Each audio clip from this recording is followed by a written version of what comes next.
The Chicago Bears open training camp July 31st with their new quarterback, Jay Cutler. Rod Smith's old team, the Broncos, traded Cutler when he and new head coach Josh McDaniels got crossways, so to speak. The Broncos have made many changes going into 2009, not just at the quarterback position. Of course, that's a big one.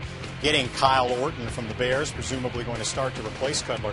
How about the addition of Brian Dawkins from the Eagles at safety for a defense that struggled last year? And Jay Cutler, Dre Bly, and Dwayne Robertson lost. And, of course, you've got the coaching situation with Shanahan out and Josh McDaniels in for more now on the Denver Broncos. Let's go back to Mike Lombardi. Now, Mike, what do you think is going to happen with the whole Brandon Marshall thing? Is he going anywhere?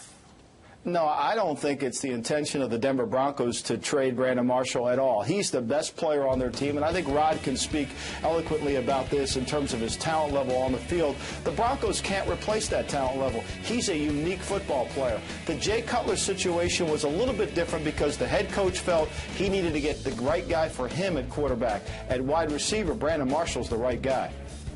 How is this any different from the whole Jay Cutler situation?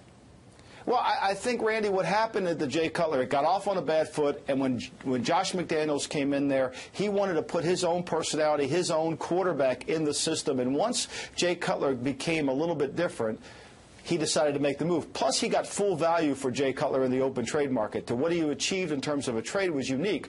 Brandon Marshall, you're not going to be able to get that kind of trade value because he's got some off-the-field issues that teams are going to say, hey, great player, but what happens if he gets suspended? We're not going to give you full value for the player. So these are two dramatically different situations. I think the Brandon Marshall situation is much like the Anquan Bolden in Arizona. It's about contract. It's about money.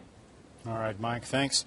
Jamie, you know Brandon Marshall. Rod, you know him very well as an ex-Bronco. What's going on in his mind right now? You know what, honestly, I don't know. No one has ever questioned his talent.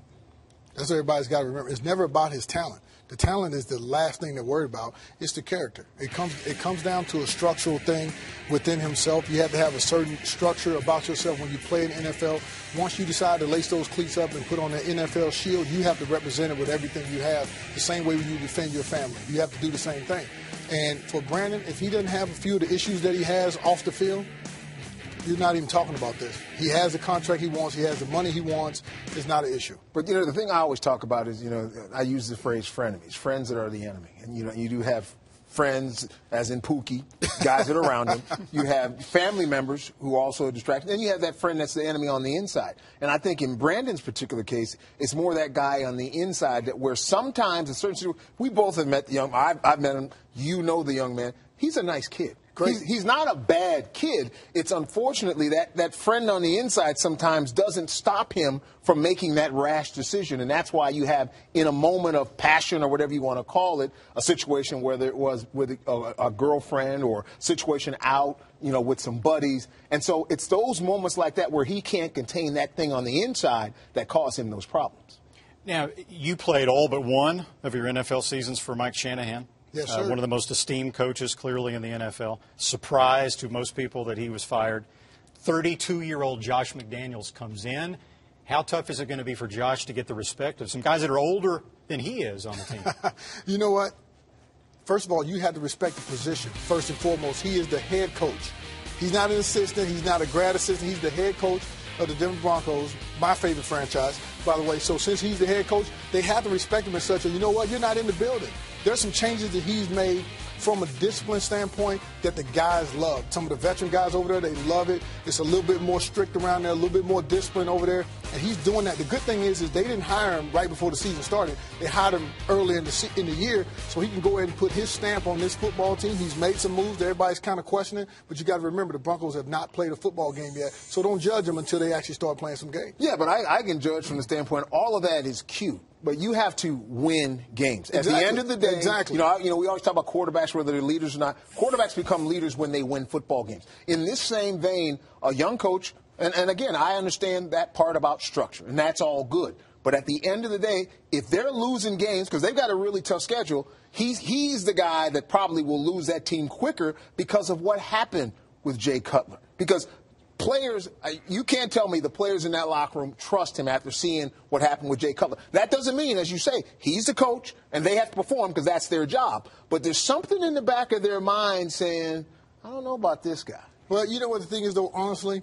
That's why this time of year, you really work for yourself as a player. Mm-hmm. You have to make sure you're in the best shape, you're mentally strong, you're going to be tough, deal with all the distractions and the life things that are going on.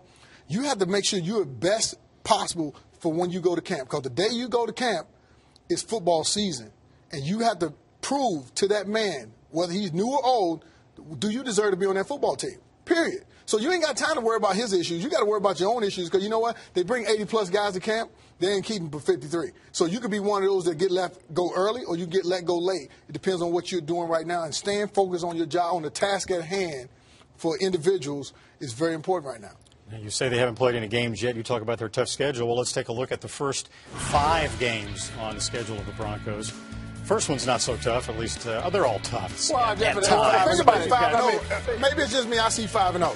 Maybe it's just you. I think it's close. I think it's that second piece. Maybe it's just you. Because certainly, again, because we're talking about Denver and a new quarterback coming in there, you can't say any of those games are given. If they could come out of that with a 2-3 or something, is not good enough. Well, but that's what they're looking at.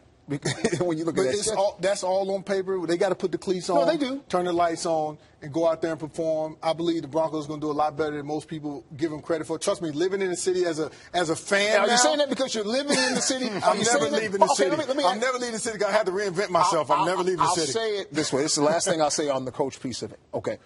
As you say, right, this is a business.